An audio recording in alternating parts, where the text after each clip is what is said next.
Hi friends, అందరికి నమస్కారం. ఈ నెల 26న శివరాత్రి వస్తుంది. శివరాత్రికి ఉపవాసం చేస్తారని తెలుసు కదా. ఉపవాసం ఎన్ని రకాలు, ఎలా చేస్తారో ఇప్పుడు ఈ వీడియోలో పూర్తిగా చెప్పానండి. ఈ వీడియో స్కిప్ చేయకుండా లాస్ట్ వరకు చూడండి. మొదటిది నిర్జల వ్రతం. ఇది అత్యంత కఠినమైన వ్రతం.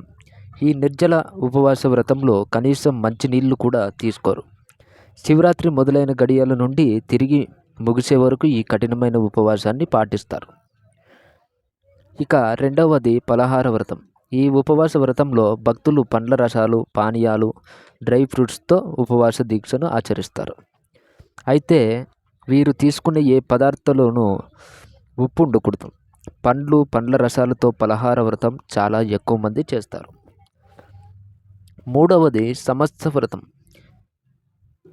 ఈ రకమైన ఉపవాసంలో ఫలహార వ్రతంలో పేర్కొన్న అన్నిటినీ ఒకసారి భోజనంతో పాటు తీసుకోవచ్చు.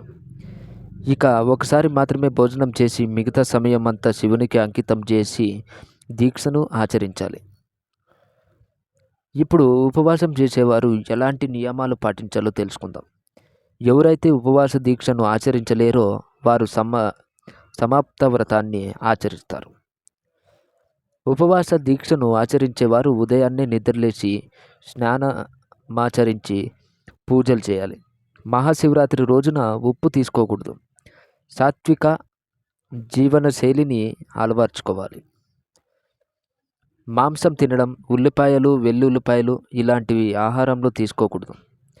శారీరక ఆరోగ్యం కోసం కూడా ఉపవాస దీక్షను ఆచరించడం మంచిది. అడగడం మర్చిపోయా, మీరు ఈ శివరాత్రికి ఉపవాసం చేస్తారా?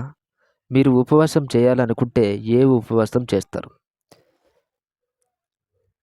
ఇలాంటి ఆధ్యాత్మిక సమాచారం కొరకు మన యూట్యూబ్ ఛానల్ని సబ్స్క్రైబ్ చేయండి ఫ్రెండ్స్. Thanks for watching.